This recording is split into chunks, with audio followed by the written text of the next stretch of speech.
இப்போ வந்துட்டு என்ன அப்படின்னா ஃபுட்டு சாப்பிட்றதுக்கு முன்னாடி சொல்கிறாங்க 5 இப்போ எனக்கு ஒரு ரீசெண்டாக எனக்கு வந்துட்டு ஒரு கஸ்டமர் லாஸ்ட் வீக்கில் ஆனவங்க அவங்களுக்கு வந்துட்டு கிட்டத்தட்ட ஒரு 5 வருஷமாக தலைவலி.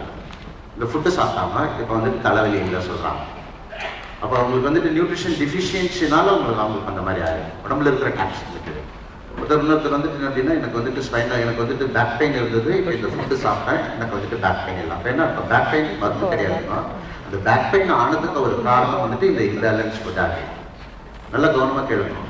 இப்போ இந்த ஃபுட்டு சாப்பிட்றாங்க டயபெட்டிக் வந்துட்டு டயபெட்டிக் க்யூர் பண்ண முடியாது, கண்ட்ரோல் ஆகுது. நீங்கள் இந்த மருந்து வந்துட்டு இந்த தலைவலிக்கு அனாசி, காய்ச்சலுக்கு குரோசின், வயிற்று வலிக்கு சித்தப்பாஜி அப்படிலாம் கொடுக்கூடாது. அப்படிலாம் நீங்கள் வந்து அந்த மாதிரிலாம் ஹெர்பல் லைஃப் வந்துட்டு அப்படின்னா கொடுக்கக்கூடாது. புரியுதாங்க? இது வந்துட்டு என்ன அப்படின்னா 70% வியாதி வந்துட்டு வந்தது காரணம் வந்துட்டு அப்படின்னா இம்பேலன்ஸ் ஃபுட்டாக.